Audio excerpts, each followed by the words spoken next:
নমস্কার বন্ধুরা, poppy Kitchen with village ফুডে আপনাদের সবাইকে আবারও অনেক অনেক স্বাগত জানাই। তো বন্ধুরা, আজকে আমি জমজমাটি একটা ব্রেকফাস্ট থালি নিয়ে চলে এসেছি। আর আজকের ব্রেকফাস্ট থালিতে থাকবে গরম গরম ফুলকো লুচি, তার সঙ্গে চিকেন কষা, আর তার সঙ্গে থাকবে বাঙালির সবথেকে প্রিয় ছানার পায়েস। তো প্লিজ আপনারা পুরো ভিডিওটা দেখতে থাকুন। আমি আর দিদি দুজনে মিলে রান্নাঘরে গিয়ে ঝটপট রান্না করে নেব। আমার হাতে দুধ আছে পায়েসের জন্য, আমার হাতে চিকেন আছে আর মশলাপাতি। দাদুর একটু শরীরটা খারাপ, সেই জন্য দাদু আজকে আর আসলো না রান্নাঘরে।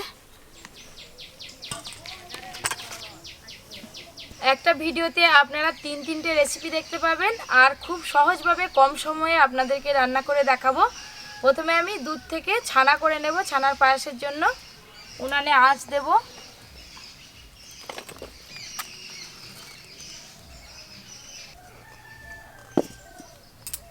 ময়দা, লবণ, সাদা তেল, গরুর দুধ নিয়েছি, তো পুরো দুধটা আমি দেব না, হাফটার মতো দেব। ময়দার ময়াম করে নিয়েছি, এবার অল্প অল্প জল দিয়ে আমি মেখে নেব। আজকে আমি ছানার পায়েসের জন্য গরুর দুধ নিয়েছি, তো গরুর দুধেরই ছানা কাটাবো। আপনারা চাইলে প্যাকেট দুধেরও ছানা কাটিয়ে পায়েসটা করতে পারেন, তবে গরুর দুধ দিয়ে করলে ছানার পায়েসটা খেতে বেশ ভালো লাগে। পপি, আজকে যেন রান্নাঘরটা যেন ফাঁকা ফাঁকা লাগছে, আর মনটাও যেন ফাঁকা ফাঁকা লাগছে। দাদু নেই। সত্যি বন্ধুরা, দাদু না থাকলে আমাদের কারোরই ভালো লাগে না। দাদু থাকলে হাসি হয়, মজা হয়, কথা হয়, অনেক রকম বেশ ভালো লাগে। সবসময় আমার পেছনে বসে থাকে।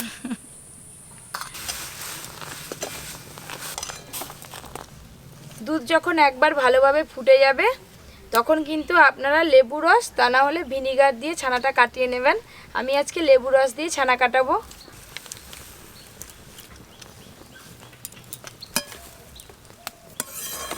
দুধ থেকে খুব ভালো করে ছানা কাটিয়ে নিয়েছি। এই দেখুন, গরুর দুধের একদম খাঁটি ছানা। ময়দাটা খুব ভালো করে মেখে নিয়েছি, এবার ঢাকা দিয়ে রেখে দেবো।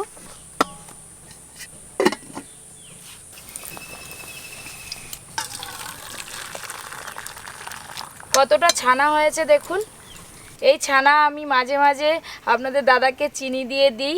আর অর্জুন তো পনির খেতে ভীষণ পছন্দ করে, আর ছানা থেকে পনির হয়, মাঝে মাঝে পনির করে অর্জুনকেও খাওয়াই।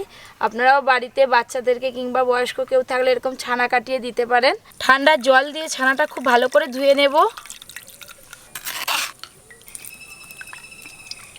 আপনাদেরকে ছোট্ট একটা টিপস দিয়ে রাখি, এই যে ছানার জলটা বেরিয়েছে, এই ছানার জলটা কিন্তু আমি ফেলে দেব না, রেখে দেব। আবার পরের দিন যখন বাড়িতে ছানা কাটাবো, এই জলটা দিয়ে কিন্তু ছানা কাটানো হয়ে যাবে। ছানার জলটা ওদিকে ঝরতে থাক, ততক্ষণ এদিকে আমি চিকেন কষাটা বানিয়ে নেব। আজকে চিকেন কষাটা আমি একটু অন্য রকমভাবে বানাবো, আর লুচির সঙ্গে এরকম চিকেন কষা কিন্তু একদম জমে যায় বন্ধুরা। আপনারা বাড়িতে অবশ্যই বানাবেন। সর্ষের তেল দেবো কড়ায়। আজকে কিন্তু রান্নায় আমি প্রথমে ফোড়ন দেব না, পেঁয়াজ, আদা, রসুন গরম তেলে হালকা করে একটু নেড়ে নেব। পেঁয়াজ, রসুন, আদা,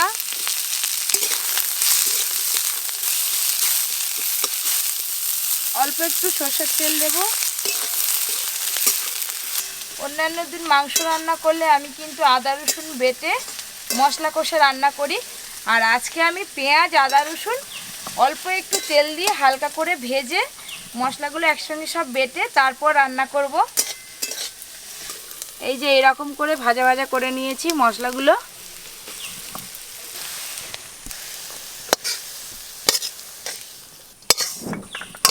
দিদি ওদিকে ভাজা মশলাগুলো বাটতে থাক, আর এদিকে আমি গুঁড়ো মশলার একটা পেস্ট বানাবো।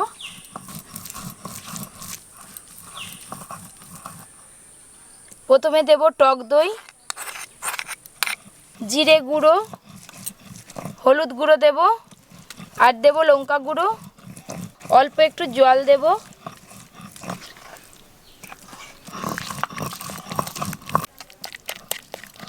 এর আগে অনেক রকম পদ্ধতিতে আপনাদেরকে চিকেন কষা করে দেখিয়েছি, কিন্তু আজকে চিকেন কষা রেসিপিটা সবথেকে সহজ এবং খেতে লাগে সবথেকে ভালো।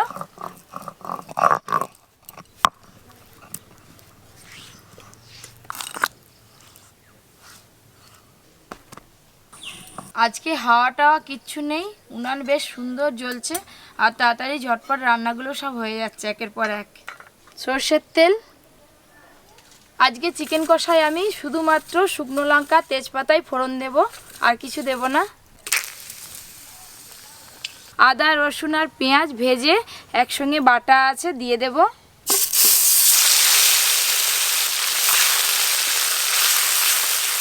আদা রসুন আর পেঁয়াজ আগে থেকেই তো ভাজা আছে, তাই আদা রসুন পেঁয়াজ ভাজতে আর খুব একটা বেশি সময় লাগবে না। ভাজা হয়ে গেছে ভালো করে। এবার মশলার পেস্ট দেব, লবণ,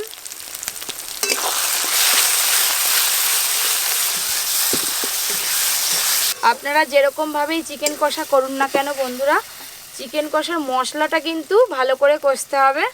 মশলা ভালো করে কষানো হয়ে গেছে, এবার ধুয়ে রাখা চিকেন দিয়ে ভালো করে কষে নিলেই রান্না হয়ে যাবে।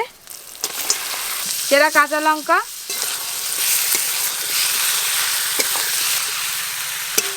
চিকেন কষাটা আজকে যা হবে না, আজকে একাই খেতে হবে। আমিও খাবো আজকে। চিকেন কষায় আলু দিলে কিন্তু চিকেন কষার স্বাদটা অনেকটাই কমে যায়, আলুতেই চিকেন কষার স্বাদ সব চলে যায়। তাই আপনারা সবসময় চেষ্টা করবেন আলু ছাড়া চিকেন কষা করতে। চিকেন কষাটা একদম কম আঁচে করব আর চাপা দিয়ে দিয়ে কষে নেব ভালো করে।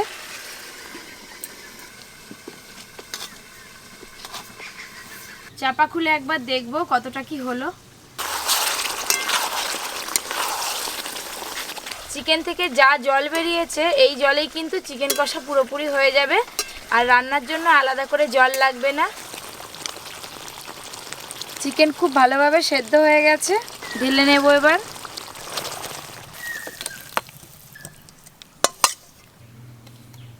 দেখলেন তো কত কম সময়ে চিকেন কষাটা হয়ে গেল। এবার বাচ্চা থেকে বয়স্ক সবার পছন্দের ছানার পায়েসটা বানিয়ে নেব। দুধ আমি আগে থেকে ছেঁকে রেখেছি, কড়াই দিয়ে দেব।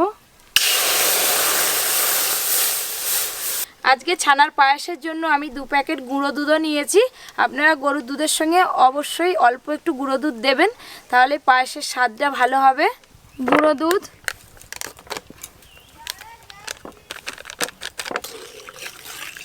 পপি ওদিকে ছানার পায়েসটা করছে, আমি এদিকে লেচি কেটে নেব লুচির জন্যে। আমি কিন্তু আজকে একদম মিষ্টি দোকানে যেরকমভাবে ছানার পায়েস বানায় সেরকমভাবে ছানার পায়েসটা বানাচ্ছি, আর খেতেও কিন্তু একদম দোকানের মতো লাগবে। মিষ্টি দোকানে কিন্তু ছানার পায়েস করলে মনে হয় কেশর দেয় না, আর যদিও দেয় একদম কম দেয়।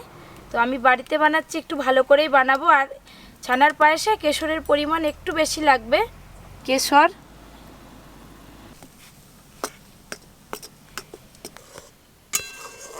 দুধে কেশর দেওয়ার পর এত সুন্দর একটা গন্ধ বেরিয়েছে কেশরের, এবার মনে হচ্ছে ছানার পায়েস। গন্ধটাই তো একবারে ছানার পায়েসের একবারে আসল স্বাদ এনে দেবে। দুধের রংটা পুরো হলুদ হয়ে গেছে দেখুন। আপনাদের কাছে যদি কেশর না থাকে তাহলে আপনারা এলাচ দিয়েও করতে পারেন। এলাচ আর কেশর আবার দুধে একসঙ্গে দিয়ে দেবেন না, তাহলে কিন্তু কেশরের স্বাদ পাবেন না আপনারা। আমরা বাড়িতে অনেক রকম পায়েস বানিয়ে খাই, সিময়ের পায়েস কিংবা গোবিন্দভোগ চালের পায়েস। সেই সব পায়েসের থেকে ছানার পায়েসে কিন্তু চিনি কম লাগে, কারণ দুধটা ফুটে ফুটে এমনি ক্ষীরের মতো হয়ে গেছে। তাই চিনি আমি খুব বেশি দেব না, একদম কম দেব চিনি।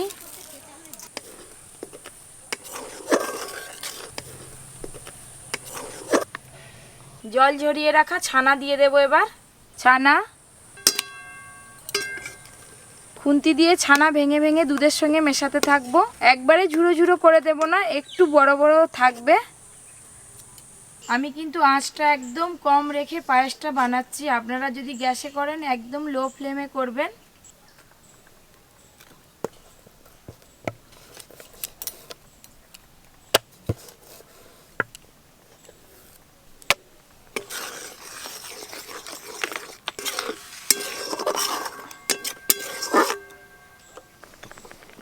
ছানা দেওয়ার পর মিনিট খানেক ধরে ভালো করে ফুটিয়ে নিয়েছি।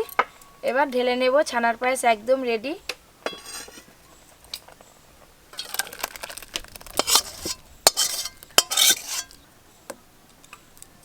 কয়েকটা কাজু বাদামকে আমি ছোট ছোট করে ভেঙে নিয়েছি। আপনারা কাজু বাদামের পরিবর্তে পেস্তা কিংবা আমন্ড কুচি করেও দিতে পারেন।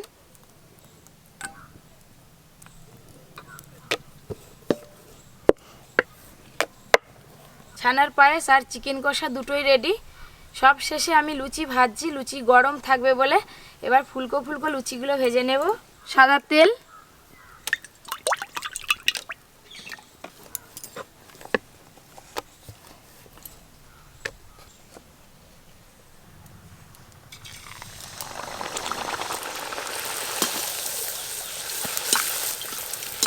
দিদি ফুলেছে দেখেছ? ফুলকো লুচি ফুলবে না?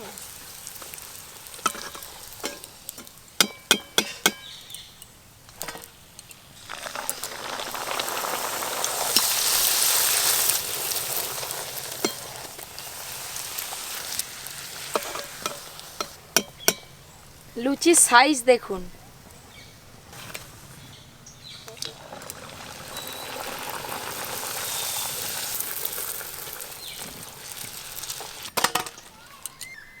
প্রত্যেকটা লুচি ফোলার জন্য কিন্তু আপনাদের ময়দা মেখে অবশ্যই আধ ঘন্টা চাপা দিয়ে রাখতে হবে, তবেই কিন্তু এরকম লুচি ফুলবে।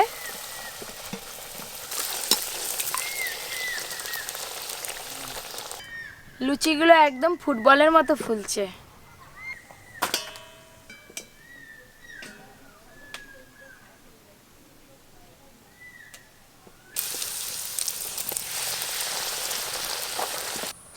বাড়িতে হঠাৎ কেউ চলে আসলে সকালে জলখাবারে আপনারা এই রকম রেসিপি বানিয়ে দিতেই পারেন। তাছাড়া আপনারা ডিনারেও বানাতে পারেন। মুখের স্বাদ বদলাতে মাঝে মাঝে আপনারা এরকমভাবে বানিয়ে বাড়ির সবাইকে খাওয়াবেন রান্না করে।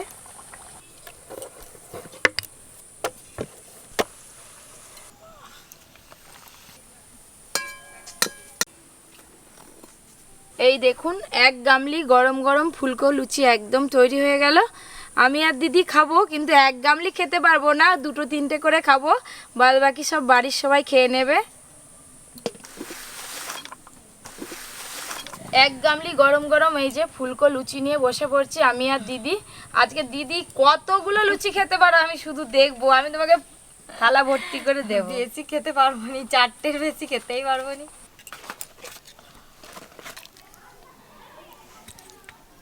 দিদি কি সুন্দর করে লুচিগুলো সাজিয়েছে দেখুন, এক ধারে মাংস আর এক ধারে পায়েস দেব। পপির হাতের ফুলকো ফুলকো লুচি, অনেক দিন পর লুচি খেতে বসেছি। দেখেই মন ভরে গেল। খাবো কতটা জানি না, কিন্তু দেখেই মন ভরে গেল। খাবো তো অবশ্যই।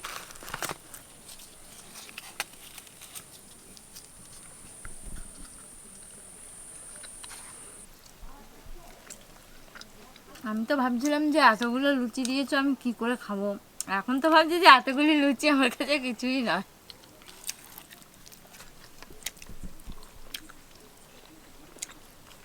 একদম ফাটাফাটি হয়েছে। আমি রান্না করে আমিই বলছি।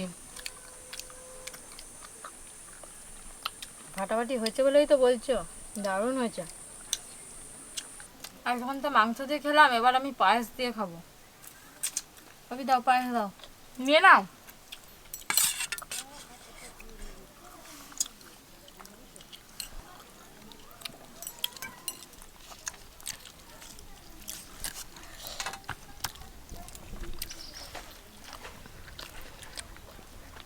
দারুণ লাগছে। দারুণ লাগছে ছানার পায়েসটা।